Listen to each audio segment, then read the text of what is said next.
Welcome to Living a Spiritual Life with Tina Saachi, an enlightening show that elevates consciousness and awareness through spirituality. Discover that the way to live a complete and harmonious life is to live by your spirit and by no one else's beliefs. And now, here's your spiritual guide, healer, teacher, and your host, Tina Saachi. Welcome, welcome. This is Tina Saachi. Welcome to the show. I love doing the show because every time I have a guest, I never know what we're going to be saying until the guest comes on. Today's going to be a special show, aren't they all? It's going to be a great show because this guest that I have, his name is Stephen. He will be on in a couple of minutes. He has really explored the earth in more ways than one. My previous shows, I just want to enlighten you that you can also listen to them as well, even though they are from the past. You can go on my website, tinasaachi.com, TINASACCHI.com. You could also go on Contact Talk Radio and download them from there, or iTunes. I've had many guests from different walks of life. My last show was regarding an author that wrote a book called Walking Through Illusion, and she talked about how Jesus speaks of people in his journey, and it's really a wonderful book that she wrote, and how to enlighten everyone on their spirituality. I've had school principal, living a spiritual life and creating success for kids in schools, and how she has dealt with over 800 people, 800 kids, and really turning the school around in terms of encouraging them to living with their spirituality. I've also had a veteran who had PTSD living a spiritual life, and by living a spiritual life, he has overcome that. And also an ex-Mormon, I think it was like 5 generational Mormon, that really had to go through roadblocks and barriers to overcome many rules and regulations and constrictions and restrictions and so forth. And now she's living happily ever after. So today I want to bring our guest on real quickly because there's a lot of information he can share with us. And so let's bring him on right away. I'd like to welcome Stephen to the show. Stephen, come on. Thank you, Tina. Thank you for having me today on the show. I look forward to our chat today. Now, Stephen, can we use your full name? Absolutely. So why don't you tell people who you are and just a little briefing on that and what you do. Okay, my name is Stephen Sindoni, spelled with a P, P-H-E-N, and I am a investigative writer, freelance writer, writing screenplays, and a researcher of truth, and someone who goes after legends and tries to either make them fact or fiction, and spends his life pursuing these things. And presently right now I'm on the West Coast in California pursuing a legend, which we'll talk about, the legend of J.C. Brown shortly. Mm-hmm. Well, that legend is really fascinating. I did some reading up on it in the past from your website and so forth, and I really want to talk about the legend of J.C. Brown. That is something that we really don't want to miss. So tell us about how was your upbringing? I know you're a former New Yorker, and we were both born and raised in the same town, right? Brooklyn. Yes. Tell me a little bit about your early training, if you will, or your upbringing. Well, I was brought up in a Catholic household. I had a Jewish mother and I had a Catholic father, which was like oil and vinegar, but they brought me up Christian Catholic, and we lived with my grandparents in Brooklyn. And for most of my early training, I guess my parents were never really there for me. So my grandparents, we lived in their house, I spent a lot of time with my grandfather and grandmother, and they were of the old Italian culture, and I got to learn my heritage from my grandfather and grandmother. Okay. And so you were brought up Catholic, and how did you sit with, with the religion? And we're not here obviously to bash any religion or any Catholics. We're just we're sharing your experience. That's what we're doing. Well, yes, I was baptized a Roman Catholic and went to Catholic studies, and as most people would, following the faith. And in the course of that, I became disenchanted going to Catholic school thereafter, seeing things that just didn't make sense with priests and brothers, with things that they were doing, and it just gave me a wake-up call that, for a man to take a vow of celibacy or abstinence, then they were doing things that just didn't make sense. I said, well, if there was a Christian God, why is he allowing this to happen? And why is it being swept under the rug? So there were some early things that I had seen, that just made me shake my head and realize, what, I have to pursue other avenues. And I decided to cut the umbilical cord and just start to search and find other pursuits of spirituality. Okay. So what are you practicing now? What is, so we're going to fast forward to the present day. What are you practicing now? Any specific segment?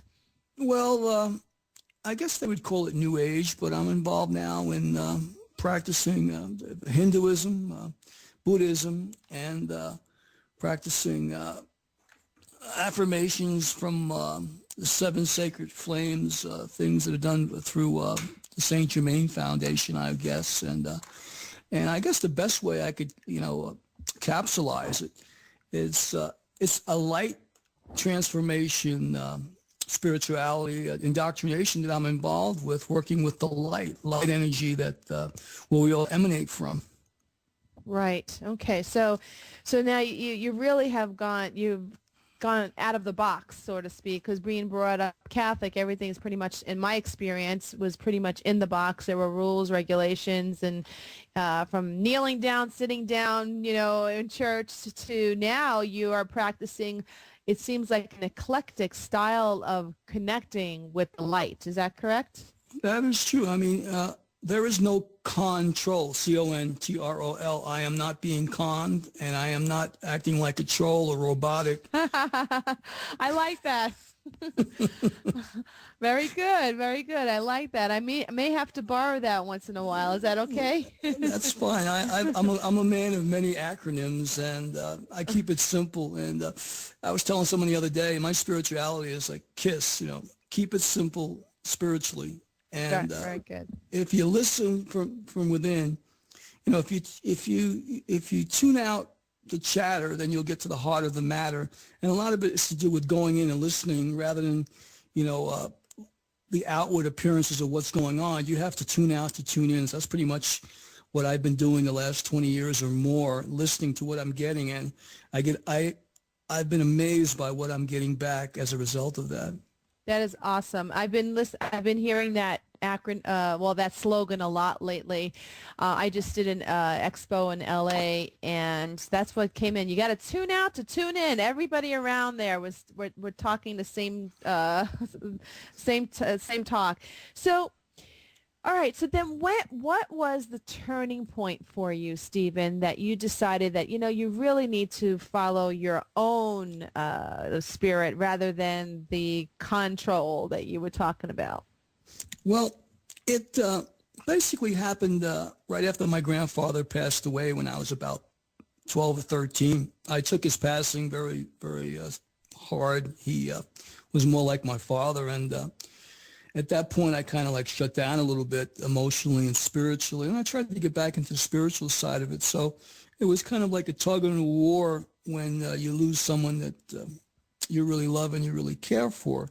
But then a number of years later, probably when I was about 26 or 27, I had an amazing awakening that made me realize that people don't die. They are on the other side of the veil, and they can come through. And my grandfather warned me. It was in 1987, I believe. I was living in Queens, New York, and I had to go to work this morning. It was about 6 a.m., and I got up. I'm sitting up in bed, and I'm thinking about, what am I going to wear today? What suit, what tie, what matching with what, and all of a sudden I look up and there's a smoke haze in front of me, and I could smell the scent of a cigarette. Now, I don't smoke, and I smelled, it was familiar smell. It was a Lucky Strike cigarette. So next thing you know, I turn around and I hear my grandfather's voice, and no one calls me Stevie. I heard, Stevie, do not take the car today. If you do, you're going to get into a serious accident. So I look to my right where I see the puff of smoke, and I said, Grandpa, is that you? And he repeats himself again, verbatim. So now I get out of the bed. I go towards my closet. I'm walking around the room. I couldn't believe what I just heard. So I go get dressed, go to work. And when I got to work, we had a garage area there where the cars were held in. And one of the guards at the gate says, you need to go see Mr. Eckstein, the owner of the company. I said, well, what about my car? He goes, he told me I can't give you the keys until you see him first. So I'm thinking, gee, am I getting fired today? So I go upstairs to the office, and my boss is sitting there. And this man is normally impeccably dressed, three-piece suit, not one hair out of place. And he turns around, he's all disheveled. He's sitting there in his seat like as if something seriously had happened. He goes, Steven, sit down. You got to sit down. He goes, this morning I borrowed your car. He goes, I tried to go over into Manhattan. I goes, I had an early sales call. He goes, I knew you were going out later on in the day, so I figured you wouldn't mind. And as I went over the 59th Street Bridge, the brakes locked, and I almost lost control of the car and went into the East River. So I'm looking at him. He goes, you cannot take this car. Do you understand? He goes, I don't want to see you get hurt. He goes, where do you have to go? I says, I have to go to Secaucus, New Jersey. He says, well, I'm going to have my secretary call you a cab. Here's a $100 bill. You think this is enough to cover, your transportation back and forth? I said, absolutely. So he gives me the money, and I go downstairs, and I'm waiting for the call, Tina, and I'm thinking, wow. I says, here I'm waiting for the cab, and I'm saying, oh, my God, who's going to believe that my grandfather, just might have saved my life this morning? Right. Yeah, so that was a turning point. So from there, you probably felt, wow, there's more to life than just to live the dogma, the restricted dogma, correct? Exactly. Yeah. So then from there, what were your leaping points? I'm sure there were points of revelation, points of awareness, aha moments. I'm sure there were a lot of those points to get to. I mean, you add them all up to get to where you are now. But what other significant, and you don't have to go into many details, but what other significant milestones can you share with everybody? Well, I was vacationing in Puerto Rico, and I had gone to one of their major tourist attractions. They're called El Morto, and what it was is a fortress where they had the cannons, where they had jail cells, where they had the battles, a couple hundred years earlier, in Puerto Rico there, which is very, I was there. I was Okay. there. I was there last year, I should say, and I understand exactly what you're feeling. I kind of get that energy already. But go ahead. So I'm in the dungeon there. I'm in the facility, and I'm picking up everybody's just sadness, the grief, the souls in there that like died, like horrendous deaths or just were tortured. And I had to get out of the building because I was bombarded by all this information, and I kind of like said to the person I was with, I says, I can't stay in here. What do you mean? I'll tell you later. And I had to put up a timeout and says, no, I've got to go. So when I was outside, I realized that, this is unbelievable. I'm picking up some energy here that, I don't want to carry today. Mm-hmm. And that is a heavy energy, I have to say. I was there last year, like I mentioned, and I'm very sensitive to energies as you are. And there is a lot of energy that's still stuck there from so long ago. So let's fast forward a little bit more, and I really want to get into the legend of J.C. Brown, if you will. So can you tell us about that? That is a fascinating legend. Well, in 2007, I was a freelance screenwriter with the emphasis on the word free. I had just written 3 comedy screenplays. I was looking for something that wasn't a comedy, something that was more dramatic, something that was just, a different genre, if you will. So I went on the internet and I came across a story written in a book by Emily A. Frank called California Mount Shasta, California's mystic mountain. So in the story, there was about 3 pages about a legend of J.C. Brown. And just to get you up to speed, in the legend, a man shows up in 1934 to the office of the Stockton Record newspaper and tells the editor that 30 years earlier, while working for the Lord Cowdray Mining Company of England, he had found a tunnel that he dug out on his second time up to the Cascade Mountain area and led underneath Mount Shasta, 11 miles underneath the mountain, where he found an ancient civilization with hieroglyphics, a little city. He found mummified remains of a king and queen, hieroglyphics that looked Egyptian, and mummies that were 6.5 to 10 feet tall. So after reading this, I go, wow, this is amazing. And I wrote down the 7 or 8 clues that I got from just reading those 3 pages. And I said, you know what? I said, I'm going to spend about 2 or 3 weeks at the New York Public Library and run down these 8 clues and see if it's fact or fiction and see what happens. And that's how it all started. So tell us more. Tell us more. We want to know more. At least I do. Okay, well, I go to the New York Public Library, and the first thing is the man claimed that he worked for the Lord Cowdray Mining Company of England as a prospector. So while I'm at the library, I says, well, you know what? Let me go on the computer. Let me Google the name the Lord Cowdray Mining Company. Son of a gun, I got a record of it. So now I'm going, wait a minute, this company exists. So now my next question, Tina, is, was there a Lord Cowdray? I start searching. Next thing you know, I was led to some books. There was a Lord Cowdray. So now I've got an actual company, an actual man by Lord Cowdray. So I dig a little further and says, well, I reread the legend, and it says that the man claimed, J.C. Brown claimed, that he shows up in 1934, and 30 years earlier he had found this. I'm saying, well, I got to find a guy who's at least 60 some odd years old who walks into the editor's office in 1934. So the first thing was, could Lord Cowdray of the mining company be the same man? And then what I found out was he wasn't, because he died in 1927. So I go, I reread the legend again. I'm getting a headache now. And I said, you know what? I'm going to find something here. And it said, no, in the legend it says he was a loyal lieutenant for the company and worked there his whole life and then retired. So in the library at New York Library, I asked if there was any other books on Lord Cowdray. And they says, well, there's another library down at 34th Street that you can go to. You may be able to get another book there. So I went there, and they had a microfiche. So I sat for about 4 hours on microfiche until I found an autobiography for Lord Cowdray. And in it, I found out that he really wasn't born Lord Cowdray. He was knighted in 1917. His real name was Sir Wheaton Pearson. So, interesting. Now I said, wait a minute. Now I know why this has remained a legend, because he really wasn't named Lord Cowdray. His name was Sir Wheaton Pearson. He was knighted later on. So looking in the book, I says, well, I'm at a dead end here. I need to find somebody else other than Lord Cowdray, because the man shows up in 1934. So in the book, his autobiography, there were 3 other men that Lord Cowdray gave credit for building his empire.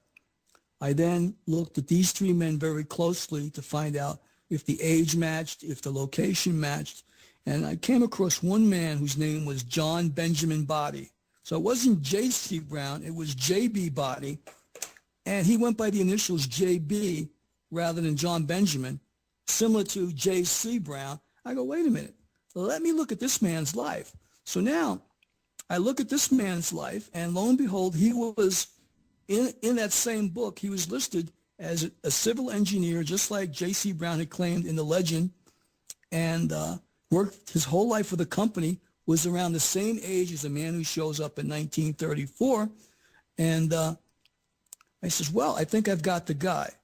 But now I'm thinking, wait a minute, okay, where was he? If he's a Britisher, he's a foreigner, he didn't live in the United States, were there any border crossings? So now I go to a different computer in the 42nd Street Library, and I start checking all the border crossings between the United States, Mexico, and Canada, and Cuba. And now is when I hit pay dirt. What I found out there, that John Benjamin Body, just like in the legend, came through Mexico, through Laredo, Texas, into Texas in 1904. And then in 1904, he comes in with Lord Cowdray of the mining company, but Lord Cowdray signs the manifest as Sir Wheatman Pearson. And then 3 years later, John Benjamin comes back in again with three other men, civil engineers that listed their titles, and his own personal valet, which proved that he was worth, millions of dollars.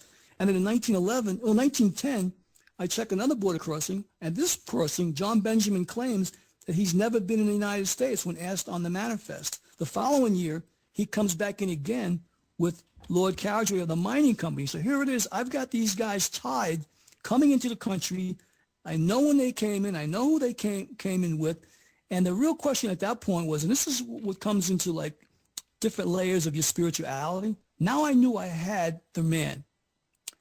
But how, When you say the man of which man?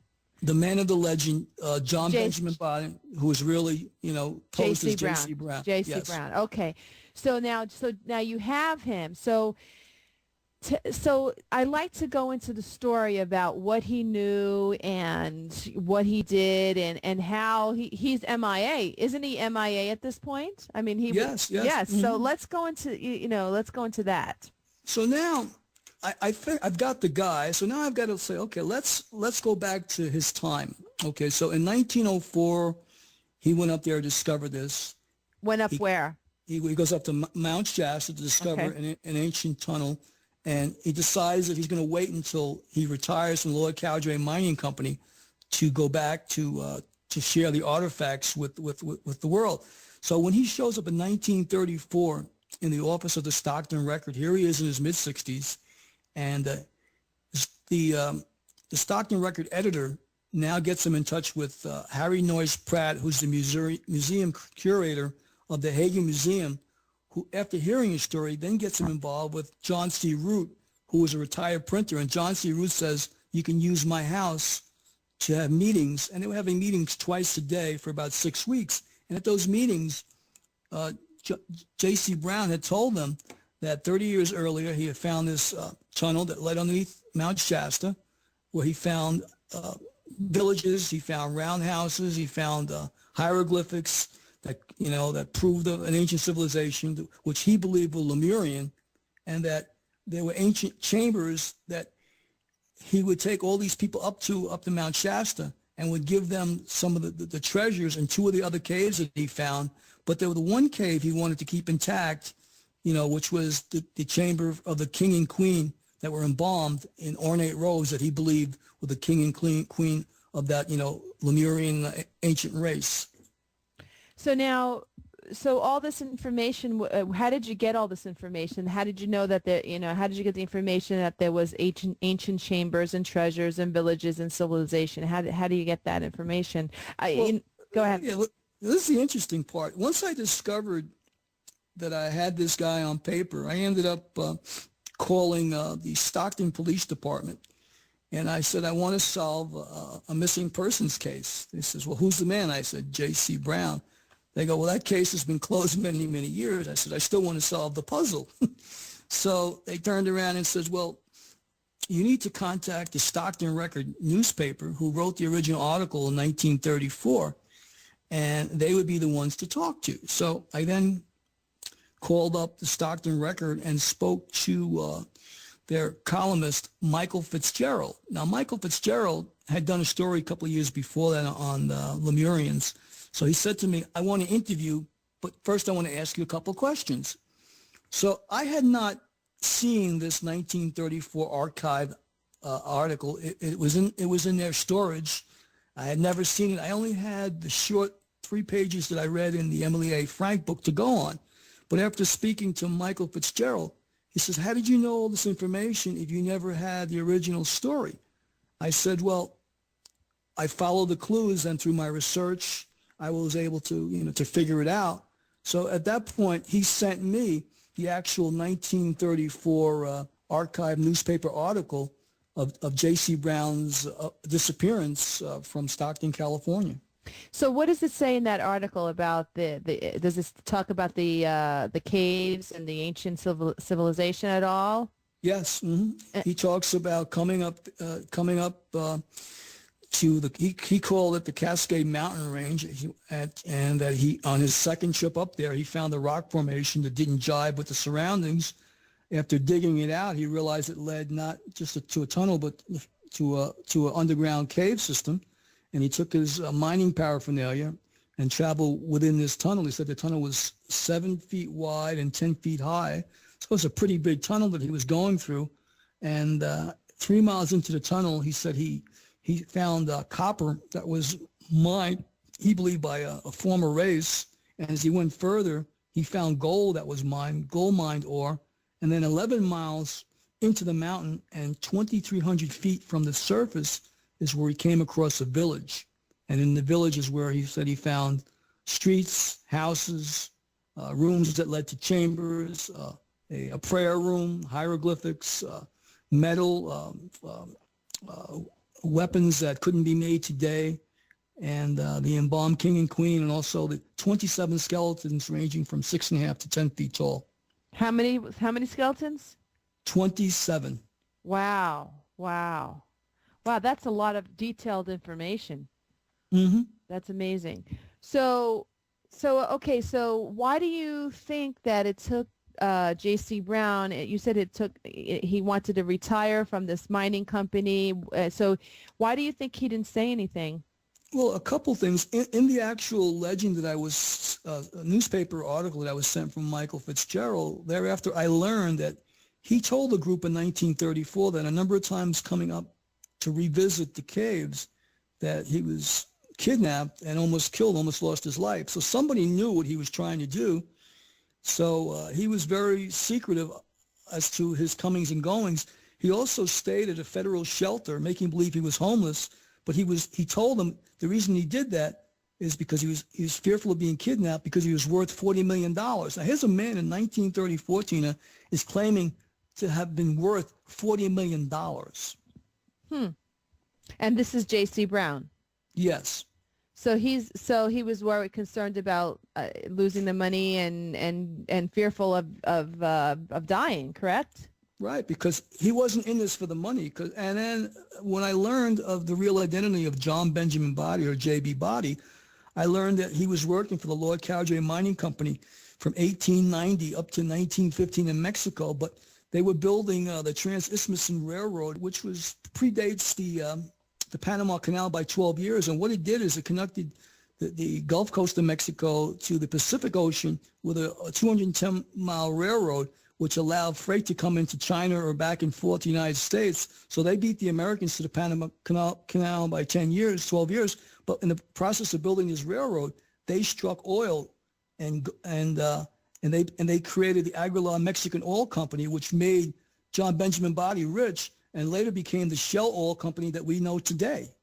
Okay, gotcha. Okay, so tell me about the Lemurian race. That I know you probably have some truth that you feel inside. Tell me what you feel that is there. What there's some kind of cave, underground civilization somewhere. Do you feel that there's something still living there? Do you feel it's ancient? What do you feel? Okay, well, once I learned all these things, I knew it was time to come out to California to search for this entrance, this cave. When I came out here, I came out with a map, which I believed I knew where the location was. Never being out here in this area, I knew exactly where to look. I don't know how I knew what I knew, but I believed that I was being guided through John Benjamin Body to lead me to where I needed to go. And in a couple of minutes, I'll explain why I finally learned that. When I came out here, I started lecturing at the College of COS of the Siskiyous, and then at the stage door in town. And I met a woman there who said, she's 86 years old, name was Laverne. She says, "Stephen, I need to take you to meet a man by the name of Kenneth McNeil. I don't know why I'm supposed to take you there, but I always do what Spirit tells me." So now, Tina, I'm thinking, how do I deny an 86-year-old woman? I've got to go meet this man, right? Right. I get it. Uh-huh. So I go to meet this man, and I have his picture here in front of me. And Kenneth McNeil I'm in his home, and he introduces himself, and he goes through his life. And this man had a very interesting life. He had been, his girlfriend was Marilyn Monroe. He had been in Hollywood as a stuntman. He was even on stuntman for the Wild Wild West. So he had a theatrical background. He was an ice skater, and had been with the Elizabeth Clare Prophet for about 30 years, and talked about his life, in spirituality. So when he got done speaking, Laverne said to Kenneth, he says, well, I brought Stephen here. Do you know who Stephen is? He turns around to me, Tina, and says, well, let me ask my angels, Edwin and Johnny. They're standing to my right. So I look to where he was pointing, and I don't see anyone there. And he turns to me, he says, Edwin and Johnny have said that you're my brother from Lemuria. Wow, that's pretty freaky, huh? Yeah, so now it gets even better. He says, by the way, he says, we just had some guests just pop in the room. He says, Saint Germain is standing behind you, and so is Adama, the high priest of Telos. And Jesus has just popped in. I'm looking like, oh my God. And I can feel energy behind me, Tina, but I cannot see the things that he's explaining. Right. Wow, that's pretty cool. Now, those people that are listening right now that don't know what Lemuria is, can you explain what Lemuria is? Well, Kenneth went on to say, so I says, Lemuria, Kenneth. I says, well, Kenneth, how long ago was that? He says, well, we were together in Lemuria more than 10,000 years ago. Mm-hmm. And you were my brother. So I says, brother, I says, well, what was my name? He says, Stephen, your name was Candu, and you were a shaman. You were a high priest, and you had a lot of ability. And I was your younger brother. I said, well, what was your name, Kenneth? He goes, do you promise not to laugh? I says, absolutely, I won't laugh. He says, well, it rhymes with Kenneth. He goes, my name was Candu. You were Randu, and I'm Candu. So now I'm trying to, keep it together. He said, and I've been waiting for you. I says, waiting for me, Kenneth? He said, last year I almost passed away. And just before I was ready to ascend, Adama, the high priest of Telos, this is the first time I had heard Adama, the high priest of Telos, who was underneath Mount Shasta, had told him, if you want to ascend, you can ascend right now. He says, no, I want to go up to the mountain. I want to come into Telos. He said, well, you won't be going in until next year. You're going to have to wait, Kenneth, then. It won't be till next year, but you'll be waiting for your brother to come. So I said, Kenneth, does that mean we're going together? He says, well, I've been waiting for you, my brother. So this was in May of 2009. So he said to me, he goes, well, have you found this back entrance that you're looking for? Because Laverne then told him, why I was there in California.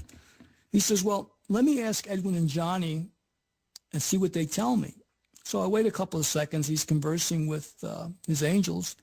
And he says, they're telling me that you're going to find a back entrance that leads to Telos, but it's a physical entrance, but you won't be going into that entrance. The one you'll be going into will be an etheric one, but it won't be right now. He says, you've got more work to do. And I was, okay, more work to do. I kind of didn't understand. He says, well, what I want you to do is when you find this entrance, I want you to come back and show me pictures of it. Can you do that? So obviously I said yes. So this was in May. And then in the middle of the month, I then went and found one of the entrances that I believed was of the legend. So I came back. I did a YouTube movie about it called, I believe it was Return to Mount Shasta. And I show him the movie. And after watching the movie, he looks to the left and gets his advice from his angels. And he says, yes, that's one of the back entrances.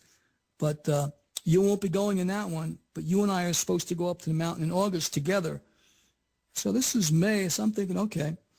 So for the next 4 weeks or so, I would come see Kenneth like once or twice a week, and I'd bring him a shake, and we would pray. And he pulls out a book. I guess it's Prayers to the Seven Sacred Flames, which, if for those listening aren't aware of it, it was a book written by Aurelia Louise Jones, and we would do affirmations out of this book. And he said, I needed to get a book like this so I could get ready, for what was to happen. But I needed to raise my spiritual level for me to see the things or to be privy to the things that are on the other side of the veil. Interesting. So, I think we need to take a short break. And when we come back, we're going to wrap this up and get more into it and wrap it up. Thank you, and we'll be back in a moment.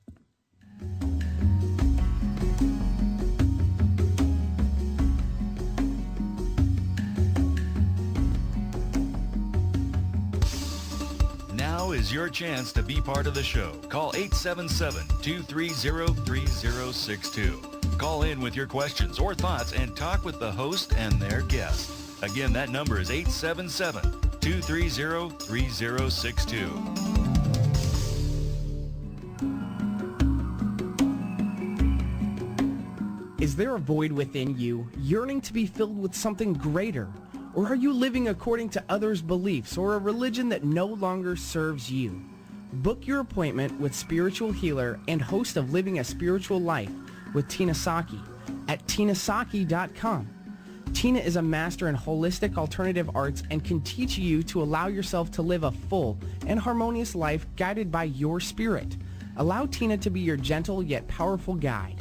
Visit tinasaachi.com. That's tinasaachi.com and book a private session and live life guided by your spirit, not by others' beliefs. Namaste.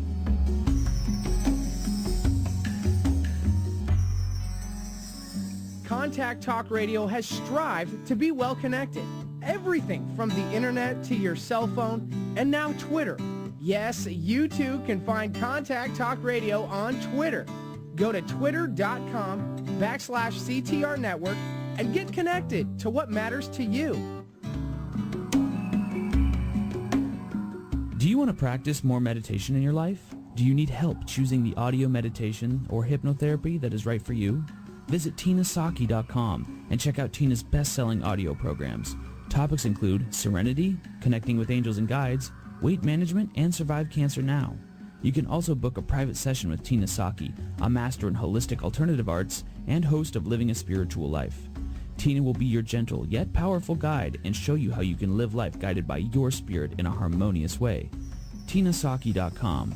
That's tinasaachi.com. Namaste.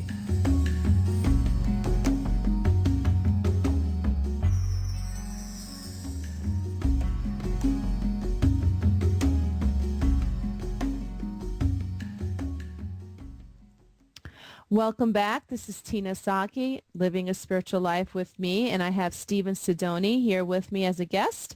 And he has talked about how his upbringing in a Catholic upbringing, living the life that he used to live is not what he's living now. Right now, he's living with the Spirit. He's on a quest to find out the truth. Probably truth for himself and truth for the rest of the world.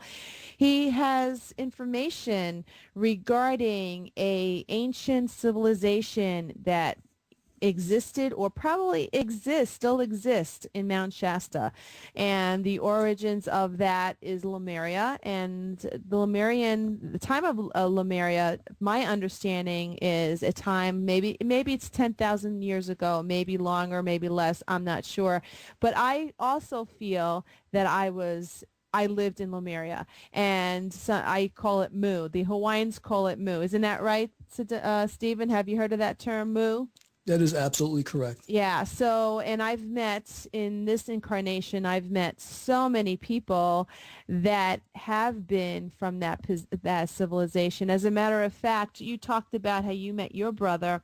Well, in 2007, I met my sister from Lemuria, and I just want to share the little how I met my sister. I was in Hawaii, and I was teaching in Hawaii. I was teaching on Maui. And the first week I was teaching, and the second week, and I thought I was just going to relax and spend it with my family on the beach and just veg. And all of a sudden I got these messages that I had to contact somebody I was going to meet somebody. And make a long story short, I started Googling some words, and I got a connection to go see this retreat center in Maui. And when I saw the owner, her name is Gina, when I saw the owner, and she saw me, we were crying. And because we knew we were from a different time, a different space, that we were connected, and we realized we were from Mu, or Lemuria. So my understanding of Lemurians, and my truth about Lemurians, is that it was a time of peace, a time of telepathy, a time of knowing, a time of light. It wasn't a time of, I didn't get the feeling there was a time of greed or a time of dishonesty. I mean, do you get that, Stephen? Do you get the same kind of feelings regarding Lemuria?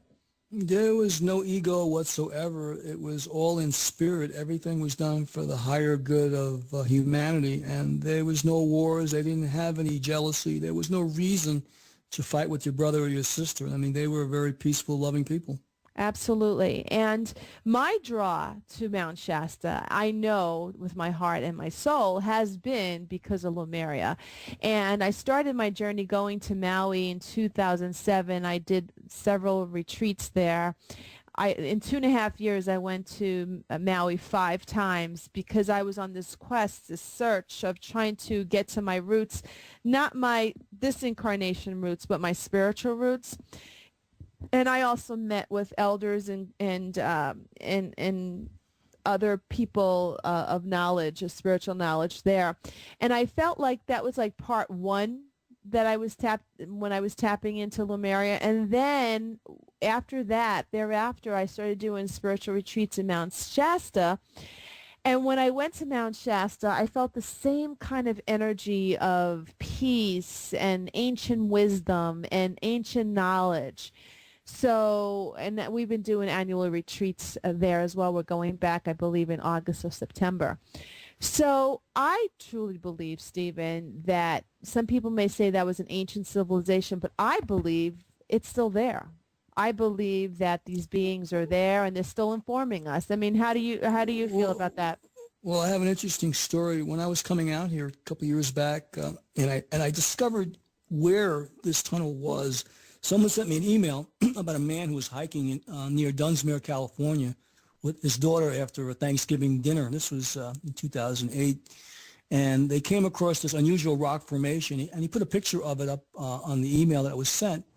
And out of this rock formation came a man who was over 7 feet tall with a robe, who spoke with a slight British accent, who told his father and daughter that they had come across the back entrance to Telos where they like to come in. Interesting. Now, the man, him and his daughter were scared out of their wits, and they said no. And the man, swore them to secrecy before he mysteriously disappeared back into the rock formation. Interesting. That is interesting. And I that is my truth. I feel that when I go there, there is a connection there that I can't explain. And I see why you're there right now, Stephen, is why you keep going back, because I feel like you feel like you're home when you're there. Because when I go to Mount Shasta, I feel like I'm home. So whatever happened to J.C. Brown? Let's finish that story so we can get on to the levitating story you were telling me about on break. So Well, in 1934, after 6 weeks of having the meetings there in Stockton, the morning of June 19th, 1934, they were supposed to leave. And you had 80 people that were assembled, doctors, lawyers, museum curators, and editors of newspapers, very prominent people. Some people even sold their possessions to go up to Mount Shasta. And he told them that at his expense, he would, fund the expedition.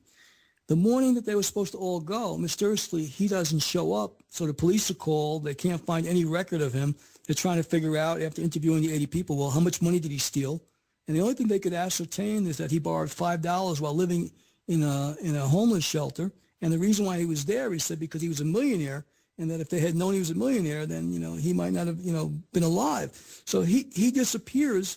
But when I found out who he was, I realized he went back to Mexico. He lived in Mexico until 1915 and went back to England and lived till 1940 while still employed for the Lord Cowdray Mining Company, where he died peacefully in Scotland in 1940. Okay. So he's not MIA. He wasn't No, MIA. Okay. So he just disappeared on his own then. right, because he came up there under an alias, J.C. Brown, and his name was really John Benjamin Body. So no one could put the pieces together. The fact that he was not an American citizen and he only traveled into the country to come up to Mount Shasta made it very difficult for anybody to put this legend together. Now I have a question. The military has a presence on Mount Shasta, which I was told that they really have no reason to have that presence there unless, okay, they have a presence there. I mean, I was told that they shouldn't have a presence there. There's really no reason for them to have anything there except for possibly hiding something. I mean, how do you feel about that?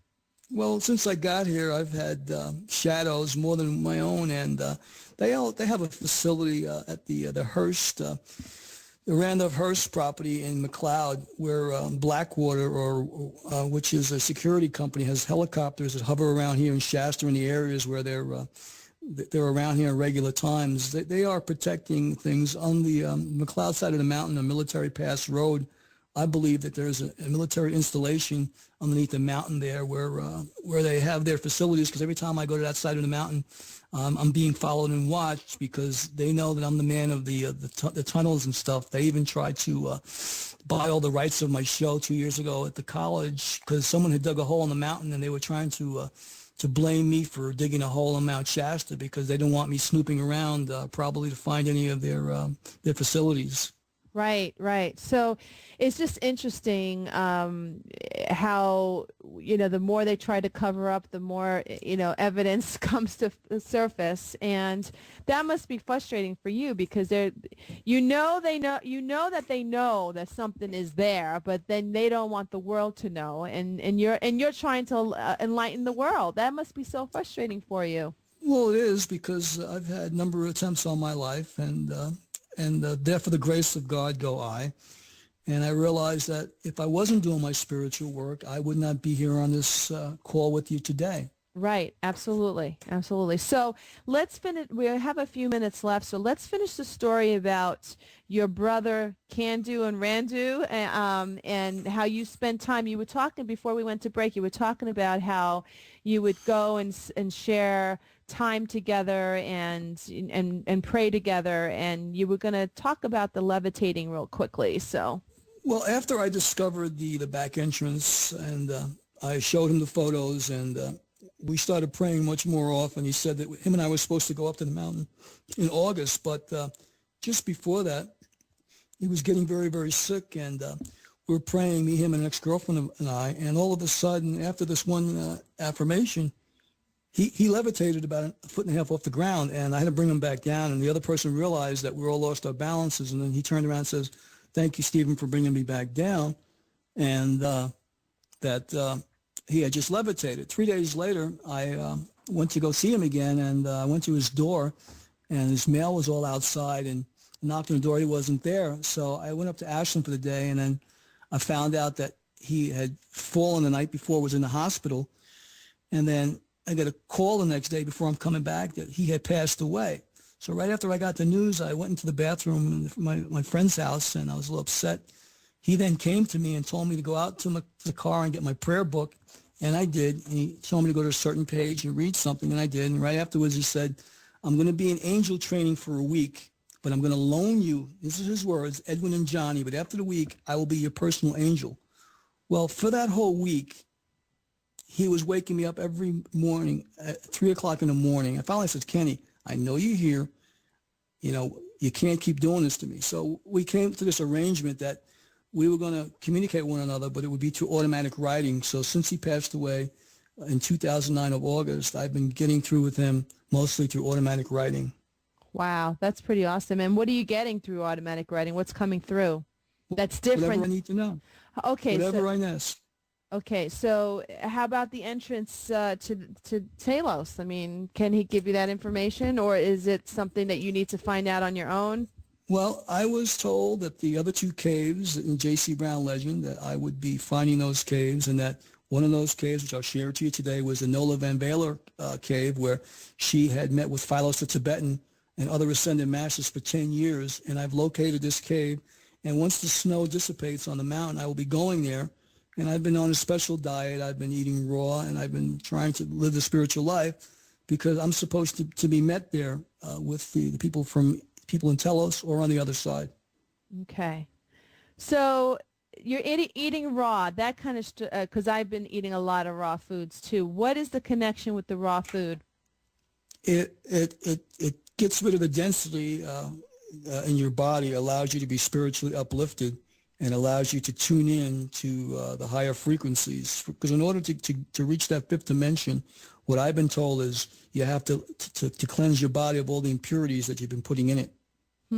It's so, I tell you, I've been on a raw diet since 2008. Not totally, but doing that. Okay, so we have a couple of minutes left. Stephen, would you like to share information regarding you and what you do and how people can get to know you a little bit better? Well, right now I am trying to put together a movie site, a video on demand site. It's called webflix.com, webflix.com. And right now I'm in the process of putting this together with some software developers, and I'm trying to raise some money. So if anybody who wants a tax deduction or ways that they can help me get this off the ground, then they can go to my site, Webflix, webflix.com, and there are buttons that you can go on, donation buttons to PayPal using either PayPal or Visa, or you can also just send a check to Catharsis Inc. at P.O. Box 554, Mount Shasta, California, 96067. For those people who want to see my movies that are out, they can go to my YouTube site, /Sindoni, Sindoni Productions, Productions, or they can go to some of my other websites, SindoniSays.webs.com or StephenSindoni.webs.com, and they can probably get as much information out of all that as I can share on the show today. Yeah, sure. And I went on your YouTube page as well. You have some interesting, thought-provoking videos and information there that I'm sure will help other people. And then if they resonate with you, I'm sure there will be some donations there so you can continue the journey that you've started in this incarnation and continue the enlightenment. We're not here to convince anybody. We're here to enlighten those people that want to be enlightened, and we're here to continue to shed the light, spread the light, and really live our truth. There's really no other way, right, Stephen? It's living our truth and really evolving as a spirit. Well, right now I'd like to quickly give out a devotional prayer for self and for world transformation. I live within the light, and I love within the light. I am sustained and nourished by the light. I joyously serve the light. For I am light, I am light, I am light. I am that I am in all that I do. That's beautiful. Thank you so much. Thank you, Stephen, very much. And those of you, if you want to contact Stephen and you didn't get all that information, just email me and I will connect you to Stephen. My website is tinasaachi.com. That's Tina, S as in Sam, C as in cool, hi.com. I wish all of you an enlightened journey. Thank you, Stephen, for being here, and we will see you in a couple of weeks. Remember, I'm here the second and fourth Wednesday of the month, 5 p.m. Pacific Standard Time. Namaste. You've been listening to Living a Spiritual Life with Tina Saachi. Join Tina every second and fourth Wednesday at 5 p.m. Pacific Time on ContactTalkRadio.com. For in-person or over-the-phone sessions, events, products, and podcasts, visit her website, TinaSaachi.com. That's TinaSaachi.com. Allow yourself to live guided by your spirit. Namaste.